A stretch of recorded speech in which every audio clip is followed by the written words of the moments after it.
This is not about me. He is his own expression of divinity. He is his own person. He is not me. And I have a choice to love him and bring my best to him, or not love him and not bring my best. But that's all I get.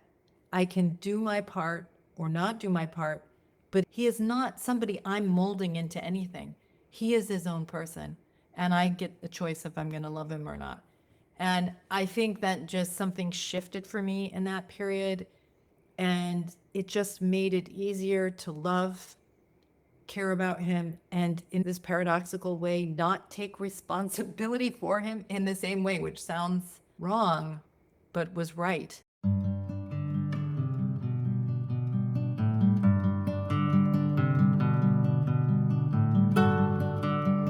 Welcome to Conversations with Dr. Jennifer, a collection of interviews on the topics of relationships, sexuality, spirituality, and more, all featuring Dr. Finlayson-Fife.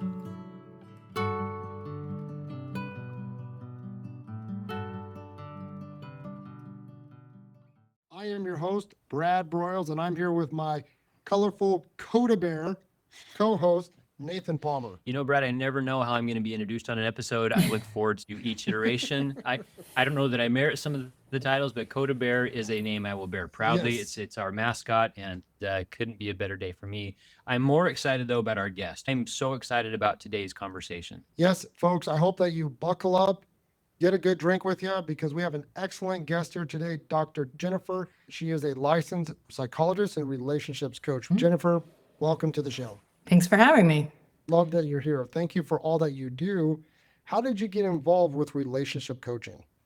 Well, I got my PhD in counseling psychology. So I'm a licensed therapist, and I always had an interest in marriage and marriage relationships, and specifically intimate relationships. So also sexual relationships. So that's where I focused all my training and education and my research.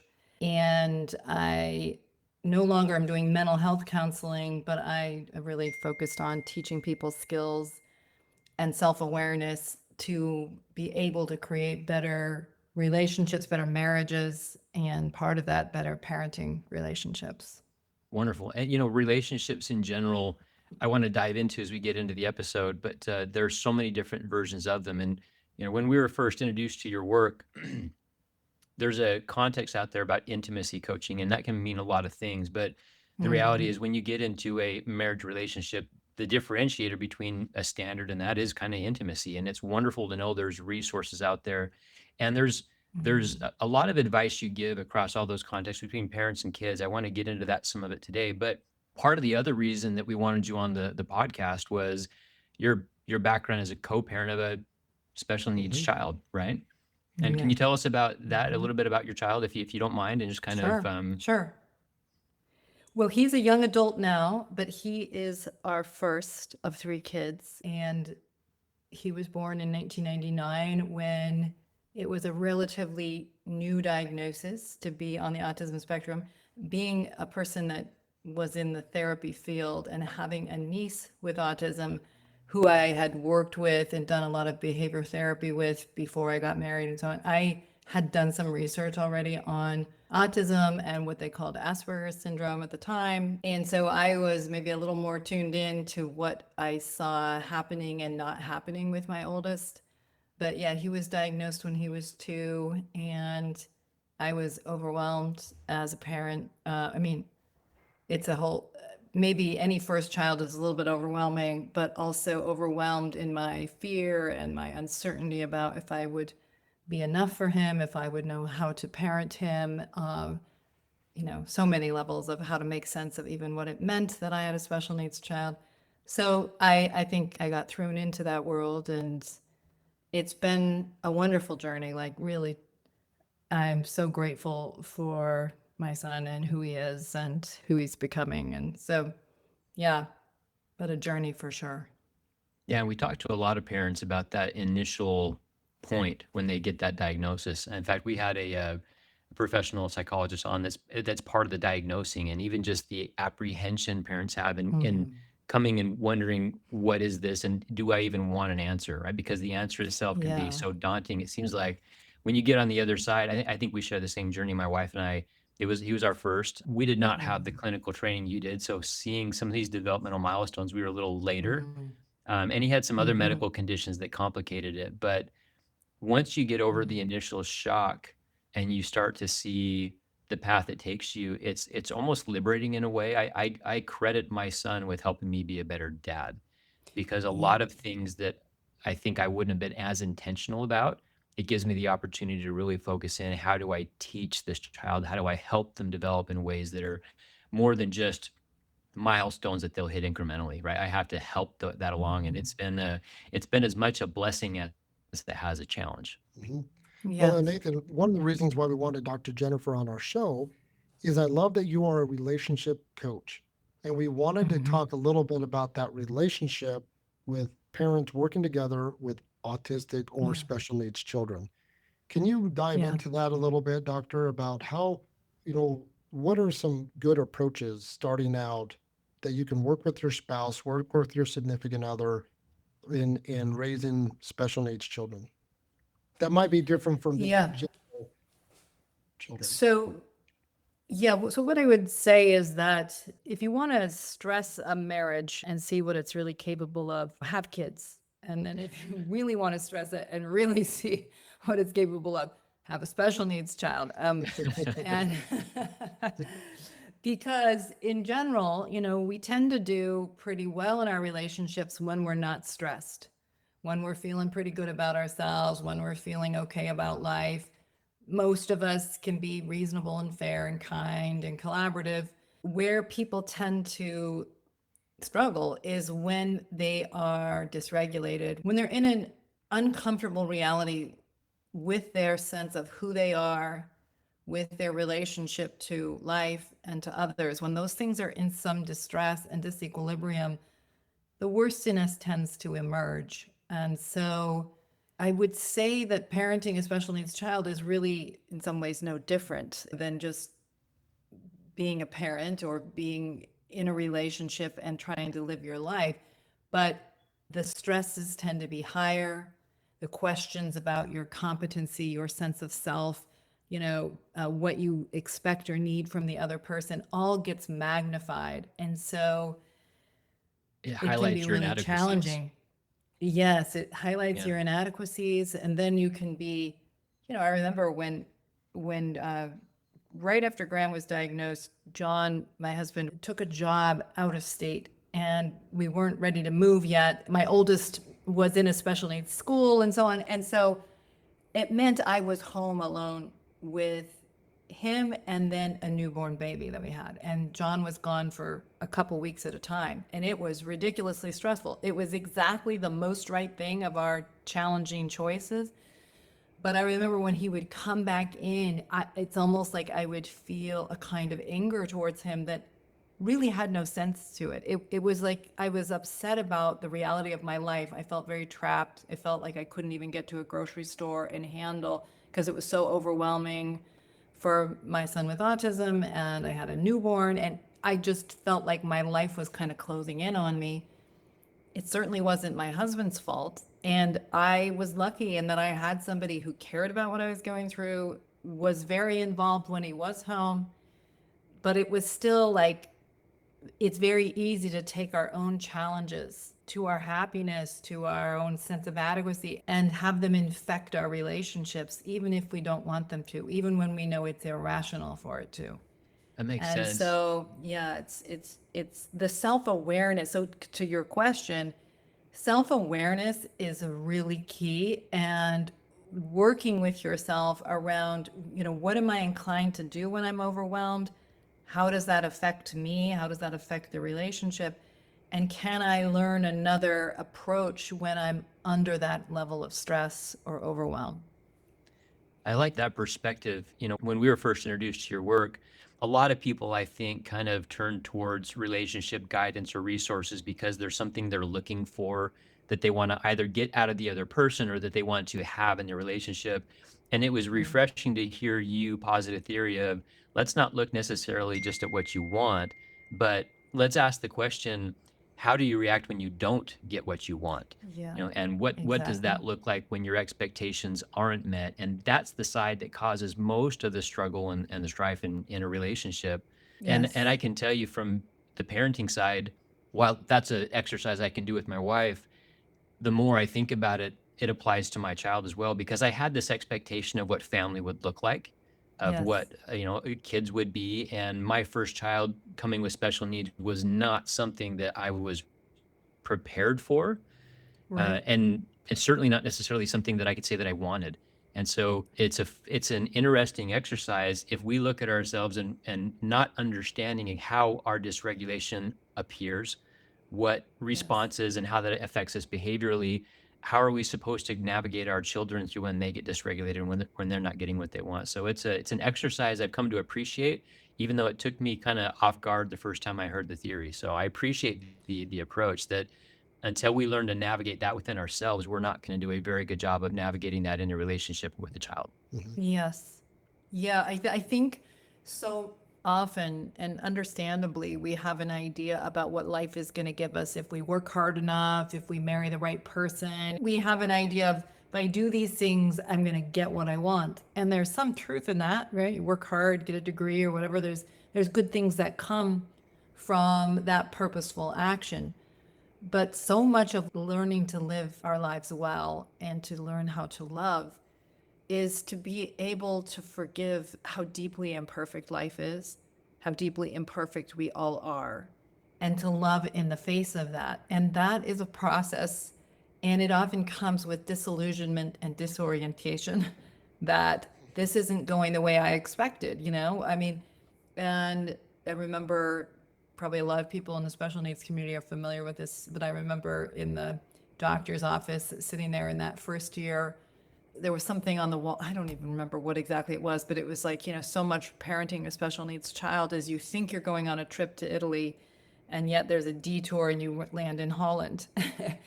And there's a lot of wonderful things in Holland. I mean, right? But when you thought it was going to be Italy, and the rest of the plane is going to Italy, and they're going on about their vacations and the great food, and you're in Holland and it's cold. It can take a bit to find your footing and find the beauty there.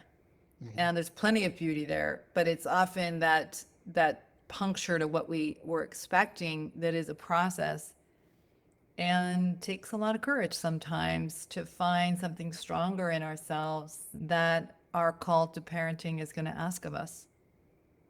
Well, let me ask you this, doctor. When you're married and you have children, it's hard for sometimes spouses to be on the same page of how we're going to raise this child. Yes. There are some spouses or couples out there that one is really reading all the books and trying to do all the things, and then the other Yeah. spouse, not that he or she is disconnected, but they're not Yeah. really as engaging. They're not really connecting Yeah. as in a way, I want to say power couple to say Yeah. this is our approach.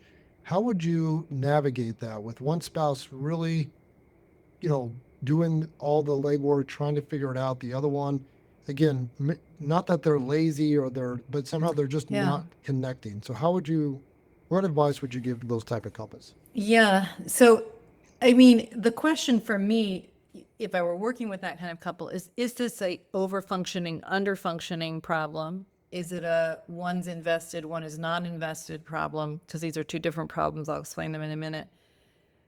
Or is it just a simple differences problem, differences in approach? So what I mean is sometimes it's an over under functioning thing. And that is to say that one person is trying very hard to be everything for that child. They want to read all the things, they're going to get the answers. And if everybody does things the right way, it's all going to come together. But it's a little bit in a fantasy. But it's such a And nice fantasy. oh, it's a great one, and it's one I had for a while. Yes, and then you can also have the like, okay, and so if you, husband or wife, get it together and do these things, we're going to be fine. But in a way, the over functioning spouse almost makes it possible for the other one to be kind of hands off because they don't want to be bossed around. They don't want to be overcorrected. They also are like, well, the other person's got it. I don't need to concern myself. So it's a dynamic that happens in marriages with just neurotypical kids, or just, Sure. it's I was an going to say easy that's thing something to I have could see on any happen. level. Absolutely. And so what often the person I may challenge first is the one that's over functioning, that's in the kind of idea that if everybody does it the way I think they should, this will all go the right way. To win, but if you actually do you want a partner in this, or do you just want another person to kind of do your bidding, basically? Okay, because I'm not saying that the overfunctioner is the problem. It's a co-created problem, but you have to see the pattern and break it. Because I would say partnership is way harder than bossing people around or feeling judgmental and doing it yourself. Partnership is way harder than rolling your eyes at the overfunctioning spouse and saying you just aren't that uptight or whatever, but not being involved. Okay. That's also easier. And so, what collaboration or partnership requires is a deeper kind of willingness to work together, to understand each other's perspectives, but to both be invested. That goes to the second problem, is that I have also seen situations in which one parent isn't necessarily trying to overfunction. They aren't necessarily in a fantasy, but they are more invested or more able to cope with the reality of their special needs child than the other parent is. And the other one has just kind of not bought in, hasn't really taken it onto themselves. And so they're imbalanced in their investment. And that just requires more honest conversation. You can't make someone be invested, but you can you can pull it into relief, the reality of it and its impact, right? It's hard. When things are hard, people cope in different ways. And sometimes we can cope by being underreactive to our situation. We can certainly be overreactive, right? But we can be underreactive to our problems. And so, if I'm working with someone like that, it's being in more honest conversation about the fact that they're not stepping up to what this child needs from them, and that it's affecting the family. And it's not, you just have to do what your spouse says. It's more, you need to do what your own conscience says. You need to be more involved if you're going to be at peace, and if your child's going to know you love them. Well, I see that's a valuable aspect of a relationship coach, because sometimes hearing that from a third party is a little bit Yeah. better, Definitely. or definitely it might sink in, than hearing it from your spouse. And Yes. that's Yes. kind of the fine line you run. If you have the overfunction, I like how you said you want to start with the overfunctioning spouse first and say, hey, do you want to control this, or do you want a partner? And then kind Yeah. of work that way. That was really, really, really neat. But I know that there's families out there that are in those situations, and that's why I want to bring that up. Like, if you are out there and you do feel this way, these are some really good approaches. Other than bringing in a coach, is there some good questions that the overfunctioning parent might ask or might bring to light? So I'm like, hey, I'm not attacking you, but I'm looking for a partner. I think, it always helps to come in with some self-confrontation, especially if you tend to go into kind of one-up judgment. And believe me, if you feel like someone's not pulling their weight, not doing their part, one-up judgment is a very easy place to go, right? Because you're overwhelmed, you're stressed, you feel taken advantage of. And it's a way of trying to deal with your anger that feels good. It feels like you're doing something. But it can help to say, if you think this is true, to come and say, like, I know, let's just say it's the one who's home. Okay. So let's say it's the mother in this situation. And I know, because I'm here, I'm boots on the ground a lot, and I feel somewhat overwhelmed, that when you walk through the door, I can be challenging, or I'm not really making room for what you think. And I'm frustrated that you aren't just kind of running in, doing the things that are needed. I'm just making up what this might sound like. I know that's hard. I know I do that. And I don't want to be in that position. I need to do better with it. Because what I really, really want with you is more of a sense of partnership around raising our child. I want a sense that you and I are thinking about these things and coming to some decisions that reflect what we both think and what we both value. You have an extreme talent for conveying honesty in a non-confrontational way. Because I'm listening to what you're saying, and take this from I am a career self-professed overfunctioner. I could write a book on the topic. And so, yeah, the whether you voice the frustrations or not, they're there and they're present. And even if you don't say the overt words, "I'm frustrated with you," it comes out in your It's all behavior and your there. actions. It reads either way. Yes. And you're introducing this idea of taking I don't want to say it's just an honest approach, because if you're upset, you're being honest about that. But you're taking a much more inviting approach to sharing an honesty that does not trigger vitriol or the No. criticism and the defensiveness that comes so often in these conflicts. By Yeah. going down to that core question, what do I want? And if that's partnership, then that means Right. and I hate to use the quote from your podcast, but that means there has to be room for two. And that's a hard exercise. Yeah, these moments of not getting what we want push us to either turn to our contempt, because you can be contemptuous towards your partner that's not working as hard as you think you're working. They can be contemptuous towards the overfunctioner because they're like, you think you know everything and and so there's a lot of hostility going on and not very much actually working together to do your collective job. And so, yeah, when we're upset about not getting what we want, we might be saying all the word. You could write down every word I just said and say it. But if contempt is coming off of your body as you say those words, your spouse will know it and they'll be in reaction to, because what they're in reaction to is the judgment, the superiority, Right. the idea that you get what they should do and you don't. And so they're going to be in a struggle with you rather than in a conversation with you. And so it's hard to do, but very important to do. Same fight, different day. Dr. Jennifer here.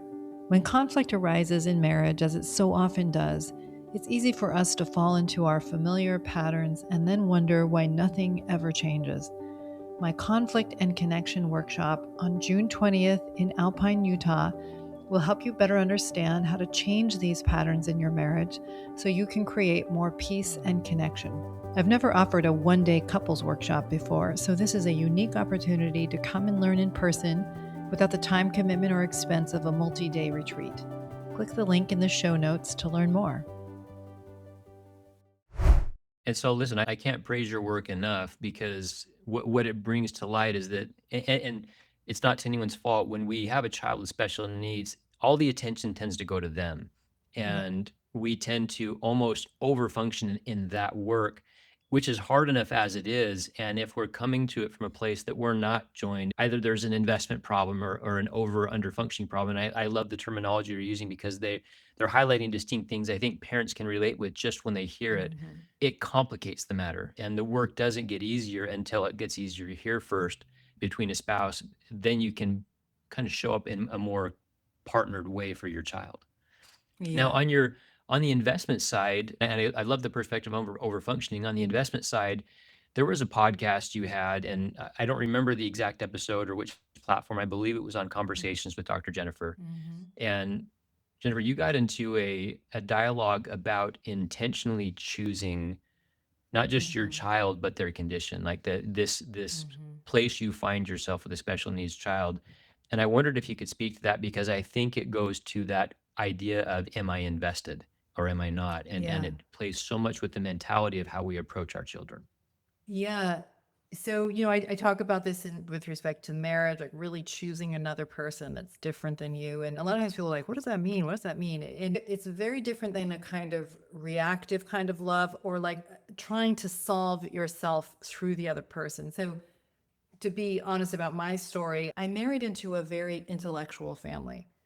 And I felt like this is just my regressed self, but I really felt like the weak link in the family, in the extended family. And nobody there made me feel that way. They'd just gone to Ivy League schools and I had not, right? Okay. So So when I had a special needs child born at the same time as a cousin, and that cousin is like, went on and went to Harvard, okay, just to give you a sense, okay? And my child like banging his head against the wall, I don't mean to be disrespectful to my son, okay, at all, but like it just fit my fear. It fit No, my you're not, and sense it's of, true. That yeah, that is just a thing. Yeah, we can't help yeah. but compare to other people. Yeah. Yeah, and our children, I think, kind of naturally, and even some biology in it, and it probably helps us keep our kids alive. They feel like an extension of ourselves. They feel like, oh, this is reflecting on me in some way. Even though, what do I have to do with genetics? I mean, really, like I didn't choose my genes, nor the ones I passed on. Okay, I think for the first several years of my child's life, I was busy trying to solve him, to be the uber parent that does all the right therapies and does all the right things. And there's plenty of stories like that out on the internet trying to sell you stuff that like you just do all these things, it all Yeah. works out. And so I was that, and it wasn't working. I don't mean to say that those things didn't make a difference for my child. I think they very well did, but that's different than he wasn't still a child with a lot of impulse control challenges, he was a challenging young child. And I think I went through a period of just like grieving. Like I've done all the right things, supposedly, and yet I still have a very challenging situation on my hands. And I think that what I was tracking in myself is, that I'm not proud of any of these feelings, but my anger towards him, my anger that he wasn't revealing the best in me. Like in so many other areas in my life, I could work hard and make something happen. And in this situation, I couldn't. I didn't have the control over it. And so, I had to deal with my own sense of self and how I was making him responsible for it, and how that reality was creating feelings in me that I was not proud of. I knew were wrong. I knew they were not fair. And I had to deal with them. And I think that self-awareness and self-confrontation just pushed me to a place where I had to say, like, this is not about me. He is his own expression of divinity. He is his own person. He is not me. And I have a choice to love him and bring my best to him, or not love him and not bring my best. But that's all I get. I can do my part or not do my part, but he isn't, I don't know how to say it, like he is not somebody I'm molding into anything. He is his own person, and I get the choice if I'm going to love him or not. And I think that just something shifted for me in that period, and it just made it easier to love, care about him, and in this paradoxical way, not take responsibility for him in the same way, which sounds wrong, but was right, because then I could just take responsibility for who I was relative to him. But that was a choice. That's a beautiful perspective. I shared on another episode we had, if I could go back and tell my younger self one thing, it would be don't try to fix your kid. Just worry Yeah. about being a good dad for him. Yeah, we Yeah. hear that a lot of like, your child's not broken. We really don't like to use Yes. the word diagnosis because that means Yeah. there's a way to fix that diagnosis. It's, Yeah. like you said, accept the child for who they are. They're not me. Yes. They're their own. I like how you said their own divinity, their own divine. Yeah. That's Yeah. totally true. And I like how you said that it's a choice. You make a Yes. choice, and Yes. it is, we're just going to love and then play. We talked a lot about that too, about playing with your children. How Yeah. simple that is, and that we kind of get away Yeah. from that a little bit. So, and I think you could probably Yes. do that with your spouse too. It's Like- 100% related to marriage too. Like Mhm. just as you're saying it, because so often we get married, we're attracted to the difference, we find it compelling and so on. And then as soon as you get married, you start you're like, what is the matter with you? Like I start wanting to change each other. Why can't you just be more like me? Okay, of course you weren't attracted to the people that were just like you, but then you spend several years trying to change each other, and then if everything's going well, there comes a certain point where you're like, I can't change them, and yet their life would be so much better if they were like me. Well, and I would tell you Yeah. that journey of I can't change them to I don't want to change them is an interesting one. Mhm. Yeah. because it starts as you're right. There's a tension in opposites attract, and there's a lot of science and reason for that. But as you Hmm. get into this shared living, yeah, we're trying to push somebody into our environment to make them less of themselves. But by default, they're becoming less of that person we're attracted to. And we wonder That's why, right. in trying to force conformity, we're losing Yeah. attraction. Mhm. Right. Right. And so Right. when And you do the yes. shift of I can appreciate you and your differences, and not only that, those were what drew me to you to begin with. And so I want you to continue in Yeah. this way Being that you. I am frustrated with. Yeah, that's it. Yeah. It's like you can't have a vibrant relationship without some level of tension. Yeah. And it's not conflict, might not be the right word, but just difference, right? Yes, To bring that. exactly. Well, and just to speak quickly of that, because like I work with couples on the loss of passion, the loss of desire. Well, that's play. That's what play is, the freedom to celebrate and enjoy each other. And you have it often in the beginning, but then when your sense of self is being challenged and your sense of like, I want to belong to my life and be with you, and I feel like I can't, and I'm so frustrated. But when you cross over into that place of being able to accept them, to love your spouse as they are, then you open up the doorway to a freedom again, a kind of playfulness that can be back in the marriage, but it's grounded in reality, not in the fantasy of the beginning. Can you talk a little bit more about that play that maybe you and your husband did while raising a special needs child? Like how we made that transition, is that what you Correct. mean? Like, do you have anything like an example that you guys did to say, this is kind of how we played. This is how we kind of kept Yeah. that together. Well, so there's maybe two different things there in the sense of, my husband and I got married much later than most people. He was in his 30s. I was almost 30. And so, and we dated for about 3 years. So when we got married, we were much more in the choosing frame when we got married. I mean, I don't mean to say that there haven't been times where I've been back into that and reasserting that choice and realizing I'm regressing into this desire to change and so on. But the marriage itself was pretty solid, even with those stressors. But what was true was there was very little time because we were just so overwhelmed with the financial pressures of trying to get the therapy and so on that a special needs child needed while I was home. John was working. We were under a lot of stress and we didn't have a lot of family support close by.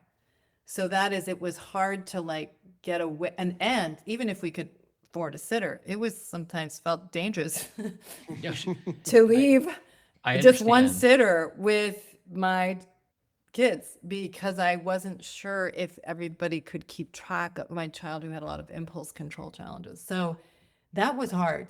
And I'm not trying to say our situation is generalizable. I think it just was hard to get away for quite a while. But there were a few things that I think worked in our favor. One is because the marriage was pretty solid, even just being able to be together at the end of the day, I felt understood what I was going through. I felt cared about. I felt that there was a sense of being able to come together in a real way. I don't mean always, of course, but like there was this thread that was still being sustained, even though it was challenging. I also looked for any opportunity, like going to church. My oldest had his own Sunday school teacher because it was hard for him to be in a classroom with a lot of other kids. And man, I lived that up so much. I was so grateful for that gift. That 1 hour break. Never did I enjoy church so much because I just had a couple hours of freedom to just interact with other adults. And I mean, it seems kind of minor, but it was a big deal for me at that point. That was a pretty intensive period. It got easier as time went on, and he got to be a little bit easier child. We also had some family help, so we were able to hire some added support at a certain point that became possible so that John and I could go and just make time, like go out to eat once every couple weeks, just have a moment and feel like adults that just letting go of the parenting idea for a moment and just having time to be a man and a woman again. So it's not easy. And I hesitate to make it seem easy because it really depends. I had the good fortune of having a spouse that was very invested. of having family that really cared about us, even though they were far away. And so it wasn't easy, but I just was aware of other people that were in our kids' school. Like one situation, she had 3 kids with special needs and her spouse left her, you just could see some people's situations are so challenging that it almost sounds glib to say you got to make time to go on dates. But No, if you but can make time, like to exercise, if there's any way to make that possible in your life, it's extraordinarily valuable to just reconnecting to your sense of self, to be able to go back in and have some strength for your situation.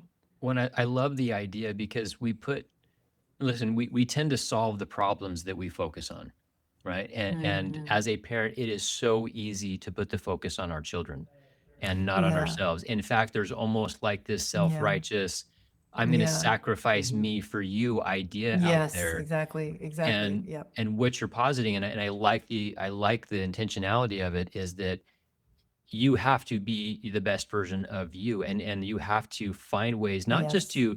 to it's true to your statement, it's not always easy to create those times. Our special needs son, on top of everything, was a type 1 diabetic and was hypersensitive to insulin. So it was a threat of, if we go on a Gosh. date, someone might kill our kid, and Yeah. but I think there's something to be said, because you were focused on looking for those opportunities. That 1 hour at church Hmm. was an intentional opportunity that you got to take joy in, right? Yeah. Versus saying, Yeah. you just as easily could have said, my kid's the one kid that needs his own teacher, and wallow Yeah. in Yeah. self misery because you're focusing Yeah. on the wrong problem, rather than, this is it, I've got some time, let's take Yeah. advantage and self Yeah. heal and self soothe. Yeah. So Yeah.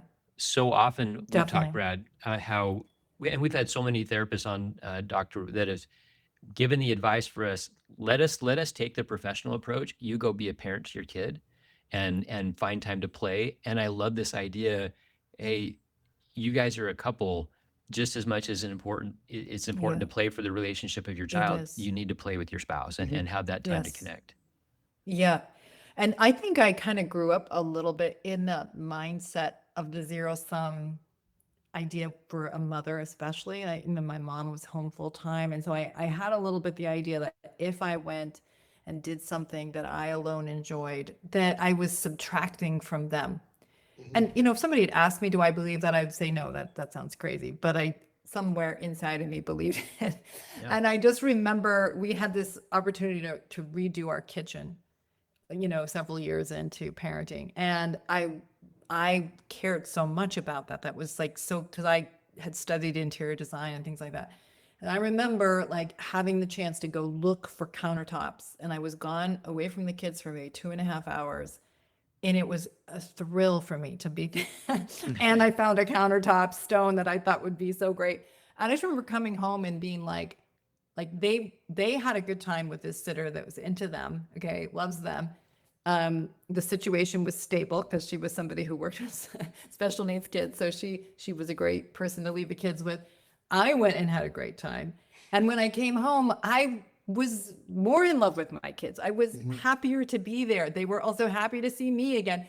And it just kind of occurred to me like, this is not zero sum. Like I went and I actually felt attached to another part of myself and was in something where I was creating something. And, I came back happier and more joyful, and they were happier and more joyful. And so I realized, taking care of yourself, connecting to other parts of yourself is good for your kids too. Yeah, I was gonna do a follow-up, because and I didn't mean to gloss over in the beginning, but you were sharing this initial experience when you found out the diagnosis, and your husband was traveling, and just that sense of powerlessness and aloneness. And Yeah. Jennifer, I know a lot of parents listening, they're there now.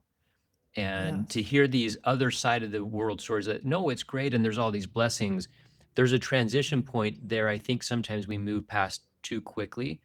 Yeah. Were these types of approaches, these small little self-focus, was that one of the piece or the main piece that helped you get from that initial low state to not just functional but a thriving state? Because that's where I think a lot of us look, what makes this work? What makes this get to the phrase where I go, I appreciate where I am, I can choose versus Yeah. poor me, I'm stuck? Well, so I think there's maybe a couple pieces that helped me get from the I'm drowning to life is good. I think one thing is that I had a lot of people, well-intentioned people, who would say things to me like, God gave you this special needs child because you needed to learn something. Okay. I take issue with that on many levels. Okay. But I've already learned that lesson, so I don't need that challenge. So you go for it. yeah, exactly. And so exactly. So never ever say that to anyone, no matter how No. well intentioned. It's the wrong thing to ever say. But I I think that I just didn't believe that idea. I just didn't think it was true. I really saw it as a statistical reality, and it landed on me, and I had a special needs child. God didn't foreordain it, wanted it. Was just the risk of living and choosing to have a baby. You know, it is to risk sadness and disappointment and loss to be alive, to love, to desire anything is to risk disappointment. And so I think it was a process for me and it took time, but I didn't feel like anyone did it to me. I felt like I was living the reality that many, many good people are living, which is up against loss or hardship or challenge, and that I still had many, many things to be grateful for, truly, right? And that there was a lot of good in my life, even though these were not insignificant challenges and losses for me. I mean, just going home for Christmas or visiting people was almost impossible for at least 5 years because it was just too challenging to keep my son safe, to keep other kids safe. It just was. And so I felt pretty isolated, not because people were rejecting me, but because it was the more right thing to do a lot of the time. And so it was hard. But I think recognizing it wasn't what was I supposed to learn, but what can I learn? Who can I be in this? What kind of person do I want to be, given that this is the reality I'm in? And so getting it out of the I'm being acted upon frame to I am an actor, I am a chooser, that just was like an antidepressant. I don't mean to say it meant I was gleeful. It's just that I wasn't in a powerless position like I felt. Sure. And it reminded me that I was an actor, that I could affect my reality by just being at a minimum somebody that I felt good about being in my situation. So there was that. And that was really important. I think it was also true that my child at certain points made just his trajectory just shifted in positive directions. And I don't mean to say he hasn't continued to have challenges, but I think that it was also watching the miracle of him emerge in a sense of who he is as a person, and seeing his own self-determination emerge in there. I think that was, my son still is somebody that obviously has special needs. People would certainly know that, but I could also see so much of the gift and strength and capacity in the person that he is. And I think that just, I don't know, I think that just was, it just became, I think maybe what I'm trying to say in a long way is that he was more challenging as a young child than he is now. And Okay. that made a difference. Yeah. Is it because your technique of parenting or tolerance might be greater, or was he able to develop more in a way to be more self-reliant, to where it's not so much intensive? I think it's both. I think I'm just probably more able to accept and love and not in that feeling of grief and loss, like I was. Yeah, there's a And I quote think by, he developed, yeah, go ahead, sorry, yeah. no, I was going to say, you just triggered one of my favorite quotes from childhood, and I don't know why this one's always stuck with me, and I believe it's by Emerson. He said, "That which we persist in doing becomes easier for us to do. Not that the nature of the thing itself has changed, but that our Yeah. power to do is increased. And so this idea that you went from powerlessness to having some power to impact whatever things you can, there's a purpose that you find in that. And I think that's the shift of somebody that's lost versus someone that has direction. And it doesn't necessarily mean that your situation is any much, it's more improved, but to Yeah. just have the idea of I can affect my own direction, come what may, Yeah. it allows you to Yeah. now recognize those growth patterns and those little wins because you've chosen at least a focus versus how do you see change when there's nothing to measure or mark it against? Yeah. Yeah. So I do think how I'm responding to my life has evolved. I think also he just got more impulse control as he got older. And that made it much easier. He was an easier adolescent than he was young adult. And then than he was a young child. And a lot of my other two kids were really easy as young children. And then in adolescence, that's when they gave him their run for the All those so, teenagers, man, yeah. we're there for you. Yeah, exactly. So I think there was some of that a lot of he I don't know, it was just easier to enjoy him, I think, as he got older too, in so many ways. Partly because I changed and partly because he was evolving as well. Mhm. Mhm. Well, and you mentioned something about like I like going back to that Sunday school teacher. That Sunday school teacher made a big impact in your life. Yes, she did. In the community, we have friends and neighbors that have special needs kids or autistic kids. What advice would you give to those neighbors that are like, hey, this is how you can help support my family? Any thoughts on that? Oh, yeah, that's a great question. I think especially if you know there's a family situation where they're pretty overwhelmed, like giving them the gift of helping so that the parents can go out to eat. I remember my in-laws came into town and they were like, "We insist that you go out to eat. We are going to be here. We are paying for it, and you guys go out to eat." Okay, and it was great. It was a gift because I was like, "Well, I guess I have to. I guess we have to." So that I think just taking an overworked mom, take her out and get a pedicure. I mean, anything like that to just give the gift of time away where she or he does not have to worry. I think the other thing, the people I was so grateful for was people that could see who my child was and loved and respected him as he was. Like they saw the gift of who he was, sometimes better than I could because I was too overwhelmed or grieving.